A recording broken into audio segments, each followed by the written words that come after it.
Hello, everybody. Hey, it's Ken Faulkner, and I'm coming to you with another Faulkner 5 knife video. And we're wrapping it up. So, Faulkner 5 knives, 5 weeks. Not the only thing I carry, but I mean, I carried it every day. I carried one of these knives every day of a week for 5 weeks for the 5 knives. And, the point is to kind of like spend a little extra quality time with these knives that I picked out as premier knives from my collection.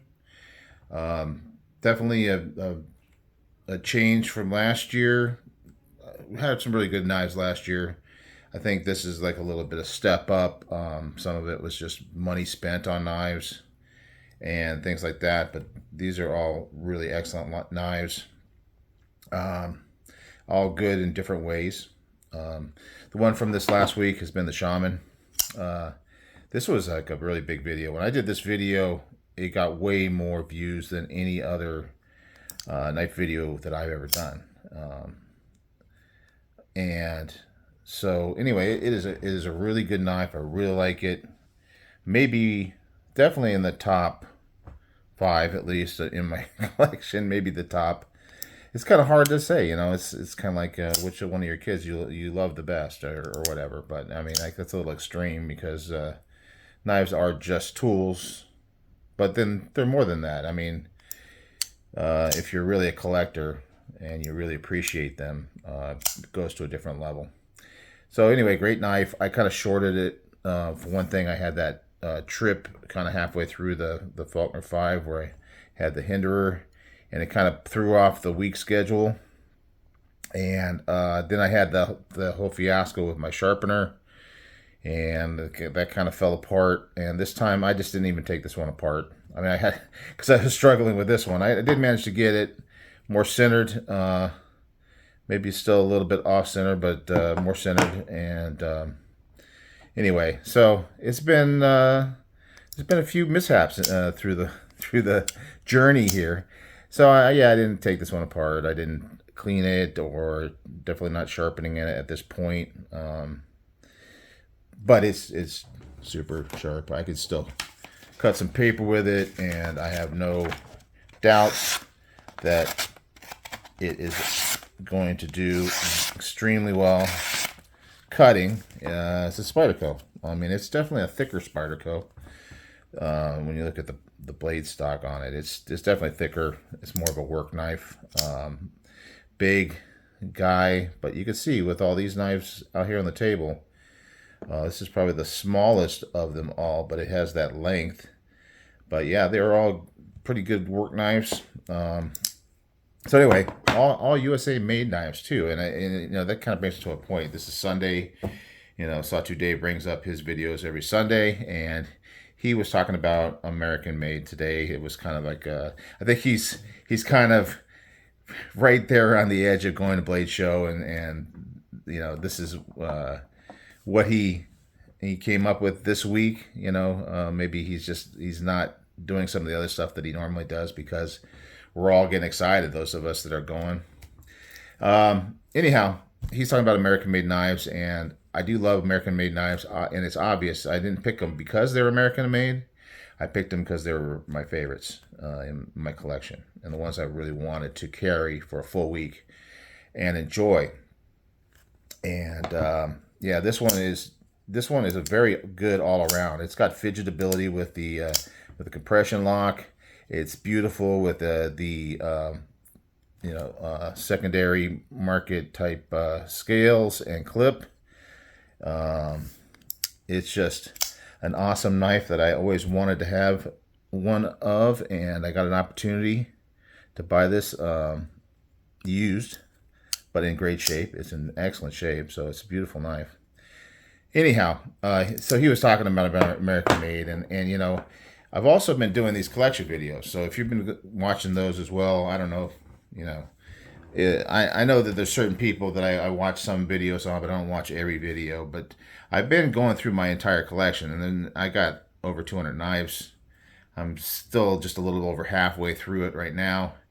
But if you look at it, especially in the lower price ranges, There's a lot of Chinese-made knives. I look at my spreadsheet, and I have the country of origin, and then most of them down in that range are Chinese. And even in the more expensive ones, there's quite a few.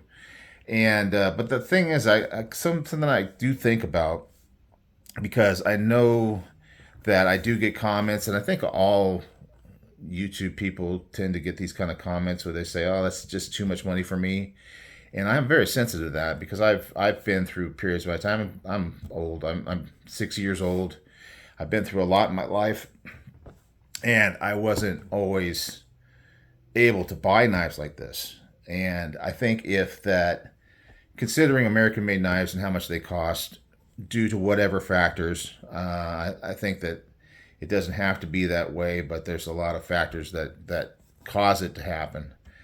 But in any case, it is what it is. I mean, so we don't need to go there so much because it's not going to change the world. But I don't know if I could have fully got into the knife collecting hobby without starting out with a lot of those Chinese knives. So I kind of feel like, I kind of owe those companies that are putting out those knives that are, affordable, and that there's a lot of people out there that's all they can get. I think, it's a good thing. I would love it if there was American-made knives out there at that level, and that people could start out their collecting or whatever level of collecting they could do with American knives. That would be excellent, but it generally is not that way. So anyway, that was just a thought I had. I was listening to that video. So back to the Faulkner 5. Try to make this one super long. I don't know what else needs to be said about this knife. Look at that front. This thing is actually got a front flipper that doesn't work extremely well, but it is also another option for opening, which I didn't really realize until I'd had it for a while. And I kind of looked at it, and maybe it wasn't even intended to be that way, but you could definitely do it. If you use that technique where you take it and you roll it over across rather than trying to push it so much, you just do that up, over, and roll thing, and it does work.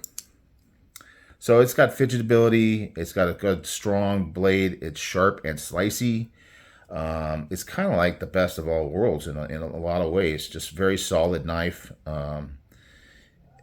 It's got good steel. This one is in 15V. I know there's I've been hearing a lot about Rex 45 and Rex 1 something. There's a new steel on the block. It was Magna Cut for a while. It was Maxima. There was this. It was that. There's a big chasing down thing, and I do like getting different steels in my collection. So it's kind of cool to have that 15V. So all of that being said, I'm super happy with it, how it went. I did pretty well with not buying knives. I was distracted by a knife that I bought a long time ago, so I that definitely was not breaking the rules. Got the truffles, the knife right there at the right time. As I was getting over the finish line, I'm almost there. I did spend some money, and I got to tell you about that a little bit before we finish off this video. So I had to do a preemptive strike, so to speak. I knew that things were getting very filled up in the storage of my knives. So now I got a new Apache case. I got it in green this time. My girlfriend's saying, "Hey, why don't you get something different? We want to get the orange one." But anyway, this is what it comes like. This is what it looks like when you first get it. And it's got that pluck and peel. I don't know what you call it there. But this is not touched at all. It's got multiple layers. So you can go down and you can pluck out 2 layers. Or there's 3 total. You always want to keep one at the bottom so you got some cushion when you put your knife in there. Or you kind of just make the top one and then let the other ones kind of push their way in. But I haven't done anything with it yet. But this is going to be put into use after I get back from Blade Show, because I am just out of room. So there you go. We got another one. I should throw some stickers on this one. My second one. I got a lot of stickers. We'll see what happens. So this is the 4800. I know it's upside down. This is what it looks like. I get it at Harbor Freight. This one was like $60, and it holds close to 100 knives, depending on how closely you put them together. I found that if you make them too close together, then the foam tends to rip more. So I've kind of tended to take less take less cutouts out and make it last a little bit longer. But this gives you some ideas. It's rated for dust proof, pick and pull. That's what it's called. Strong, secure, easy latches. It is, especially when it's new. My oldest one is pretty easy to unlatch, but this one is definitely much harder to unlatch. It's almost like you really have to work at it. Adjustable pressure relief. I've never actually used any of that. I guess that might be if you're carrying it in an airplane or something like that. Impact resistant. I've seen these things tested. I don't know if you've watched any of those videos. Pre-drilled for 2 padlocks, so you got these padlock spots. So anyway, a Pelican case this size, I'm sure would be more than twice as much. But these are pretty good, so I recommend them. So anyway, I'm prepared for when I get back from Blade Show, and I don't know how many knives I'm going to buy. I don't know what all, I'm going to come home with, but I know I'm going to have a great time, number one. And I know that I'm going to be getting some good knives and talking to some really cool people. Today I'm drinking some Purple Monster drink in honor of Tim from Tim's School of Fish. That's like a weekend thing for me. It's more coffee during the week. But anyway, so that's what's going on. And I'm going to keep doing those collection videos because I'm a little over halfway through. And I'm trying to get them done before Blade Show, but I can't promise. We'll see how it goes. I'm trying my best. You guys take care, and I'll see you on the next one.